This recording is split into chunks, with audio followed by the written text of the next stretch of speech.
Mas a gente abre o programa de hoje, olha o nosso assunto do dia. E que assunto? A gente vai falar de enxaqueca, puxa vida, uma das doenças mais incapacitantes, né? E quando, só quem já passou por uma dor muito forte e diagnosticada enxaqueca, sabe exatamente o que eu estou dizendo. Então a gente convidou ele que é referência, médico Dr. Alexandre Feldman, bem-vindo. Olá, Carol. Saudades Muito de prazer em você. estar aqui falando sobre enxaqueca. Prazer nosso. No teu programa Você Bonita. Ai, que coisa boa. Gente, a gente se conhece há tanto tempo, a gente estava comentando. Quanto tempo não nos encontramos? Então, estou super feliz mesmo que você, vai estar com a gente para esclarecer uma série de questões ligadas à enxaqueca. Você é referência, sim, no assunto. Então, quem acompanha o doutor, inclusive, nas redes sociais, sabe disso. Aproveitem para perguntar. A gente vai ter uma dinâmica bem legal aqui para falar de gatilhos. Mas antes, doutor, vamos lá. Minha pergunta é a seguinte. Independente do gatilho que cada um tenha, enxaqueca tem aí um fundo genético hereditário? Hoje já tem resposta nessa questão? Carol, hoje em dia a medicina descobriu que tudo tem um fundo genético. Obesidade é genética, o tamanho do nariz é genético. Enfim, você consegue explicar muitas coisas pela genética. Porém, se você pegar uma foto de um grupo de 100 pessoas do ano 1922, quantos obesos tem nesse grupo de 100 pessoas? Nenhum. Agora pega uma foto de um grupo de 100 pessoas no ano de 2022. Quantos obesos tem nessa foto? Um monte.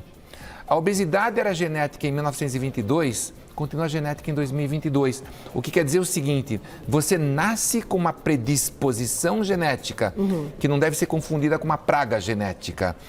E você vai manifestar ou não essa predisposição de acordo com fatores ambientais e comportamentais, hábitos e estilo de vida. Então nós vamos provavelmente conversar muito sobre isso aqui com você. E eu vi que te perguntam muito lá qual o melhor remédio para enxaqueca e você dessa forma também responde assim com uma questão, claro, de mudança de hábitos, né? Não dá pra gente viver também de medicamento a vida inteira. Sem dúvida nenhuma. Vamos começar com a dinâmica então? Vocês entenderam já essa introdução, né? Que o que muda é o comportamento. Eu trago muito esse assunto de comportamento para o Você Bonita, doutor, porque é o que faz parte, é o que vai comandar um monte de coisa. Parabéns, né? É isso mesmo. Vamos lá. Já perguntinhas do público. Aqui, só para contar para vocês, ficou o máximo essa ilustração. Um beijo para Juju. Seguinte, temos os gatilhos. Então, eu vou citar alguns e o doutor vai explicar se de fato isso realmente acontece. Então, aqui, ó, a gente tem esse primeiro gatilho que é a automedicação. Percebam, a gente continua com enxaqueca. Por que a gente pode falar de automedicação, doutor? Porque o que acontece com a automedicação? O mesmo analgésico que você toma para melhorar agora, pode ter um outro efeito de chamar a próxima dor, eternizar a dor, desencadear a próxima dor. Especialmente alguns analgésicos que contêm cafeína. A cafeína na composição do analgésico tem um efeito farmacológico de tirar a dor naquela hora, mas de facilitar a vinda da próxima dor. Por quê? Porque ela é um estimulante do sistema nervoso e a enxaqueca compreende uma hiperatividade do cérebro na hora. Em quem sofre dessa doença? Então, uma hiperatividade não combina com estimulante, combina com calmante. Entendi. Então, nessa hora, você está chamando a próxima dor. Então, podemos dizer que é um tipo de um gatilho.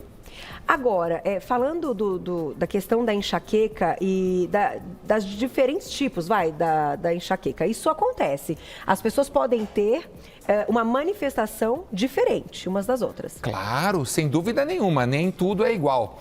Ela se manifesta em algumas pessoas com enjoo, com aversão à luz, aversão ao barulho, o barulho incomoda. Tem gente que até muda o humor, fica irritada, e aí as pessoas não entendem, mas é porque ela está com dor. Esse é um problema mesmo.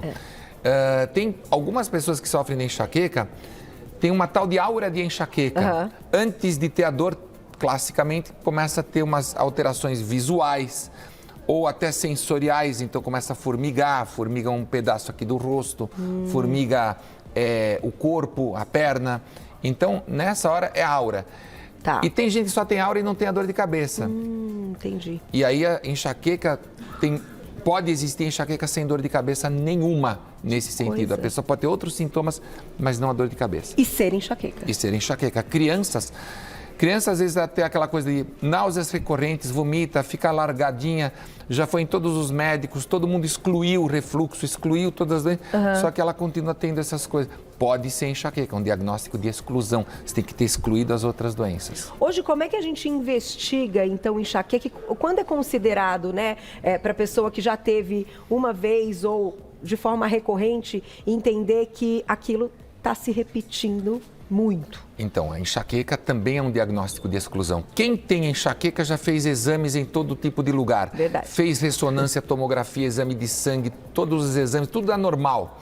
E de onde vem, então, essa dor? Vem do desequilíbrio químico no cérebro, que não aparece nos exames. Então, não é que você não tem nada, é que você não tem nada que os exames consigam detectar. Não existe exame sofisticado o suficiente para detectar o que você tem. É por isso que dá muita confusão. Infelizmente, é confundido com frescura. Olha, você não tem nada, isso aqui é só um modo de chamar a atenção. Algumas pessoas até começam a acreditar. Será que isso tudo é psicológico, querendo dizer que eu estou inventando isso? Não. Não. Então é uma doença legítima, só que ainda não tem exame que pega. A dor é incapacitante, né, doutora? Então, tem todo tipo, tem todo tipo. Tem desde leve até incapacitante. A gente até fala, ó, é leve, média, forte, muito forte e aquela incapacitante. Enfim, eu já tive a incapacitante, dá até o enjoo que você comentou. Agora você falou de náusea, enjoo, a gente acaba tentando descartar, mas E tem acontece. gente cujo principal sintoma é a náusea, a dor nem é tão forte. Então, olha só como a gente não pode achar que a dor dos outros é igual à nossa. Tá. Isso é um grande problema. Às vezes a pessoa faltou no trabalho. Faltou porque estava com a dor incapacitante. Agora, tem gente que lá no trabalho fala assim, não, mas eu trabalho aqui há 20 anos, eu tenho enxaqueca e nunca faltei. Não entende a outra que tem e é incapacitante a dor. Entendi. Então o diagnóstico é clínico. É clínico e é por exclusão. Você tem que excluir. Existem 316 possíveis causas, doenças que podem ter dor de cabeça como um dos sintomas. Tá. Então o médico precisa excluir. Tá, isso é muito bom as pessoas não se automedicarem. Não é só um possível desencadeante de uma piora da tua dor, como um possível atrasador de outros diagnósticos que você fica lá achando que é só você continuar automedicando. E quem tem enxaqueca não está isento de ter uma eventual outra doença um dia. Entendi, perfeito. Vamos continuar com a nossa dinâmica, entender mais gatilhos. Você vai mandando perguntinha pra gente no @VocêBonitaTV. Olha lá. Vamos tirar aqui, ó, peraí que eu não tô, ficar mais pertinho, meninos, aqui. Sono ruim também pode ser um sintoma. Na verdade, o sono ruim ele pode ser um desencadeante de crise. Aí você teve uma noite mal dormida e no dia seguinte você pode ter uma crise de dor, porque dormiu mal à noite. O sono, no entanto, não é só um possível desencadeante. O sono ruim também pode ser a causa. Lembra que eu falei que a causa da enxaqueca é um tipo de um desequilíbrio químico no cérebro? Por que a química do cérebro desequilibrou? É porque é genético. Calma lá. Existem fatores ambientais e comportamentais, que nem a gente falou no começo do nosso programa. Então, um desses fatores ambientais e comportamentais tem a ver com sono. Interessante. Então, ao mesmo tempo que se você dormir durante o dia, às vezes quem sofre de enxaqueca, quer tirar uma soneca durante o dia, dá uma crise. Dormiu mal à noite, dá uma crise. Dormiu muito tarde, dá uma crise. Isso é desencadeante. Mas o como você dorme direto, sempre, até desde criança, porque a adolescência é uma idade que a enxaqueca costuma aparecer. Será que ela apareceu do nada? Ou porque não se deu o devido valor e importância a um bom sono desde a infância? Dorme a hora que quiser. Meu filho é noturno, ele é boêmio. E deixa lá anos e anos. Então, o sono é muito importante, não só como desencadeante, mas no tratamento, a gente melhorar o sono do paciente pode ajudar a ele se livrar de uma série de remédios. Controlar mesmo, né? Exato. Agora ligando as coisas, todas as vezes que eu tive na vida surgiu de madrugada. Tipo, daquele tipo que você acorda com a dor. Então é interessante, assusta muito, né? A pessoa é acordada pela dor, atrapalha o sono. Mas a dor da enxaqueca é uma dor tão inútil, né? Os exames estão todos normais, a pessoa está bem, que o horário dela pouco importa. Então não precisa ser de madrugada para ter enxaqueca. Ou se a pessoa tinha de madrugada e agora é na hora do almoço, pode continuar sendo enxaqueca, só mudou a hora. Entendi. Muito louco. Muito louco. Às vezes é um sonho que desencadeou a crise. Por isso tão difícil, né, doutor? O controle até. Mas a gente vai tirar todas as dúvidas, já tem perguntinha do público, quem escreveu pra gente na tela, olha lá. Obrigada, Dani, um beijo pra você. Eu sofro demais, sou diabética, tem relação? O doutor vai explicar daqui a pouquinho. Deixamos uma perguntinha da Dani, né? Ela cita que ela sofre, então, com enxaqueca, e ela diz que ela é diabética, se tem relação, doutor. Pode ter relação sim, porque a diabetes envolve um problema no metabolismo aí da glicose e um acúmulo normalmente até da insulina se for diabetes tipo 2. Tá. Quando é diabetes tipo 1 é que falta insulina. Em ambos os casos, a insulina é central, tanto aquela que você repõe, quanto aquela que você está produzindo a mais e criou a resistência dos receptores. Esse desequilíbrio pode afetar a enxaqueca, sim. Tanto se ela estiver controlada, quanto se ela tiver um descontrole. Quando está controlada, a partir de hábitos e estilo de vida, aí melhora. Tá. Se é controlada só jogando mais insulina, não estou dizendo que não devia dar insulina. Eu só estou dizendo que a quantidade de insulina pode depender das tuas escolhas diárias. Então, para quem precisa de insulina, mínimo possível, porque você não precisa. Tá. E para quem não precisa ainda de insulina, cuidar muito do estilo de vida pode ajudar você, principalmente a alimentação, cortar aquilo que subiria a tua insulina. O que você coloca, né, doutor, pensando na questão da alimentação, que é um tema muito importante dentro desse nosso tema, né? O que você acha, então? Aqui tem outros gatilhos, mas que hábitos ruins que sim vão influenciar. Olha, um hábito ruim, eu te diria que é o tanto de industrializado que a gente come. Tem um monte de industrializado que é uma delícia. Eu sou o primeiro a gostar de um bom chocolatinho. Eu sou o primeiro a gostar de um doce maravilhoso que você comprou em algum lugar assim, industrializado. Mesmo se não for industrializado, você está usando produtos aí industrializados, como açúcar, como...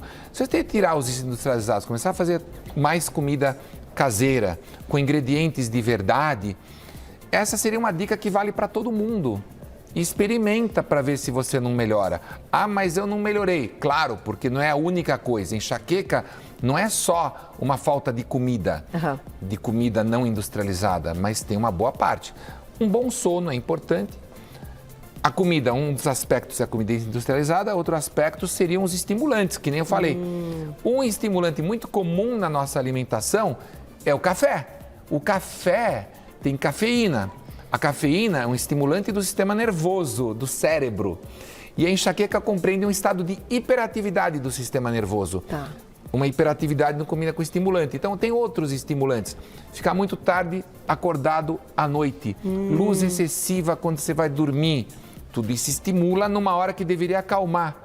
Então, não é só a comida, tá vendo? Às vezes, a própria luz pode ser tóxica, dependendo até da hora que você está exposta e da tua configuração genética. Olha isso, gente, é muita coisa. Cafeína é esse aqui, né? O doutor tá comentando, então, ó. Eu vou levantar aqui. Ah, pera. Ups. Aí abaixei para vocês verem. Obrigada, doutor. Cafeína. Continuamos, então. Então, agora eu vou te perguntar, ligado à questão do café. O café acaba sendo um comportamento, um hábito do brasileiro. Um hábito. Né? É difícil encontrar alguém que não goste do cafezinho. Muito bom. A pessoa que tem, então, crise de enxaqueca e que já descobriu que o gatilho pode ser a cafeína, ela não pode consumir? Então, eu sempre diria o seguinte, se você está precisando se tratar, porque está tudo descompensado, descontrolado, está uma enxaqueca furiosa, eu acho que a gente tem que tentar fazer o que puder dentro do nosso próprio organismo para se livrar. Uma dessas coisas seria repensar esse tipo de hábito temporariamente. Tá. Depois, se você melhorar, aí a gente disciplina esse hábito para você. De vez em quando tudo pode. Entendi. É a regra que é complicada. É mudar, então, um geral, um estilo de vida, os hábitos, para que esses prazeres que eventualmente podem ser gatilhos entrem. A ideia de um bom tratamento é te tornar competente a se expor a esse tipo de fator que antes desencadeava enxaqueca em você. Perfeito. Seguinte, já a gente vai ter a nossa paradinha também para o horário eleitoral gratuito. A gente vai continuar no YouTube com o doutor, vamos continuar tirando dúvidas e a gente vai deixar para falar, ó, dessa parte aqui. O que pode melhorar, o que é benéfico, o que é interessante, então, que a gente saiba e conheça, que, claro, vão trazer aí coisas boas. Mas a gente vai falar de mais um gatilho, hormônios. E aí já vem aquela minha pergunta, será que as mulheres têm mais enxaqueca que os homens, doutor? Então, o que acontece? Crianças têm enxaqueca em igual proporção, meninos e meninas. A partir da puberdade, mulheres começam a ter mais enxaqueca do que homens, numa proporção talvez de 4, 5 mulheres com enxaqueca para um homem. Então, tem muito homem com enxaqueca, porém tem muito mais mulheres. A gravidez costuma melhorar a enxaqueca. Não é obrigatório melhorar, mas a maioria melhora durante a gravidez. Depois do parto, volta. O uso de pílula anticoncepcional costuma piorar, se não naquela hora, depois. Já a menopausa, quando os hormônios diminuem, volta a melhorar a enxaqueca. Homens e mulheres começam a ter enxaqueca mais ou menos em igual proporção, a não ser que essa mulher ela entre numa terapia de reposição hormonal inadequada para ela.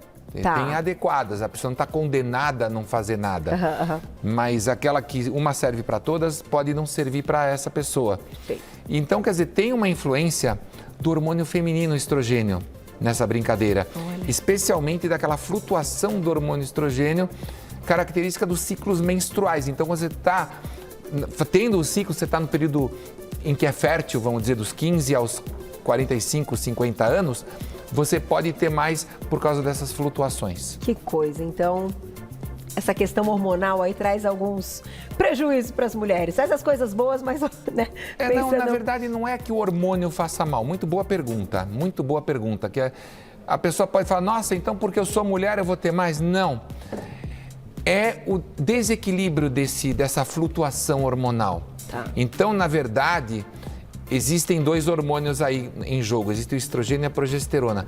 A progesterona, que é depois da ovulação, se ela estiver sendo fabricada, tende a melhorar. Então, se tiver equilíbrio, está tudo certo. Vou lá e já volto, que tem perguntinhas do público, doutor. Olha lá quem escreveu pra gente. Aproveitem, estamos ao vivo, hein? Obrigada pela pergunta. Quem tem enxaqueca com aura tem mais predisposição a ter AVC? Essa pergunta é importantíssima e já a gente vai falar sobre isso. Agora, vamos lá. Deixamos essa pergunta super importante na tela. Se quem tem enxaqueca com aura, doutor, tem mais predisposição a ter AVC? Olha só. Tem muita gente falando sobre isso, ou seja, olha, se você tem enxaqueca com aura, a aura são aqueles sintomas que podem dar antes da enxaqueca, a visão, ter uns pontinhos de luz ou ter um formigamento. Existe um estudo dizendo que sim, isso é verdade, só que essa diferença é tão pouca que você pode desprezar. Então, na teoria sim, mas na prática, Carol, não. Aí alguém, né, são milhões de pessoas aí assistindo, alguém pode levantar, não, mas eu tive. Tudo bem, mas é uma em menos de 100 mil. Então, diretamente, não podemos afirmar. Podemos dizer que na teoria sim, mas na prática não. E que, assim, essa diferença de chance de ter é menor do que a chance de você sair na rua e morrer por algum acidente automobilístico. Entendi a relação. Tá aí, vamos colocar mais perguntinha, dá tempo, antes da nossa parada aqui na TV, a gente continua no YouTube, hein? Suzana, obrigada, um beijo. As crises fortes pré-menstrual são consideradas enxaqueca? Então, existe a enxaqueca menstrual, existem outras possibilidades. A pessoa está com a enxaqueca, com a dor de cabeça na menstruação, que não são enxaqueca, mas normalmente as dores recorrentes, toda a menstruação tem tudo para ser enxaqueca menstrual, sim. E aí, se torna frequente, aí é possível um diagnóstico clínico nesse sentido. Exato. Sempre é importante ir no médico confirmar o diagnóstico, porque, como eu disse, existem outras doenças que podem dar dor de cabeça como sintoma. E a menstruação é um período que pode piorar a dor de cabeça ou outros sintomas de outras doenças. Tá aí. A gente vai continuar com esse conteúdo exclusivo no YouTube quando a gente der a paradinha aqui na TV. Então, mandem mensagens no @VocêBonitaTV. Tá sempre bombando lá agora no YouTube, doutor. Você vai gostar bastante dessa Tenho experiência. certeza. A gente vai falar, então, ó, já vou colocar aqui para vocês, tem muitos itens que podem ser, então, benéficos para a gente ter um controle para melhorar o quadro. E o que eu acho, e eu quero bater na tecla daqui a pouquinho quando a gente estiver só no YouTube, doutor, da questão da atividade física. Por quê? Enxaqueca incapacitante. Atividade física pode ser benéfica? Dá aquela confusão, né? Então, eu acho que isso a gente pode falar bem, inclusive falar um pouquinho das atividades que E você tem acha que são gente que legais. faz atividade física e tem enxaqueca. Também está com a dúvida. Como assim atividade física? Eu dou aula de ginástica e tenho enxaqueca. Pois é. Vamos esclarecer. Vamos esclarecer. É essa pergunta, a Glaucia acabou de me cantar, que é exatamente essa pergunta. Então, mandem perguntinhas pra gente no @VocêBonitaTV. Aproveito para dizer que depois, quando a gente voltar, tem culinária, tem um prato vegano maravilhoso, já que a gente está falando aí de alimentação de verdade. Tudo aqui, ó, é conectado, né? Todas as coisas são conectadas para que a gente faça o programa seguindo aí uma chave. Então, já já Lu Rocha vem com um prato vegano muito legal, vocês vão ficar com água na boca. Mas...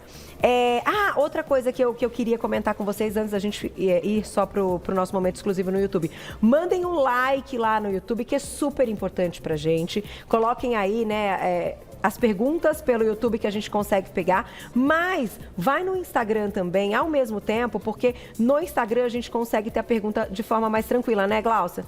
Minha diretora tinha pedido para eu dar essa orientação, porque no YouTube acaba sendo meio rápido, doutor. Acaba passando, aí ela vai me cantando e tal, e às vezes a gente pode perder alguma pergunta super importante. Então, coloquem lá no Instagram também para a gente manter toda essa interação todos os dias.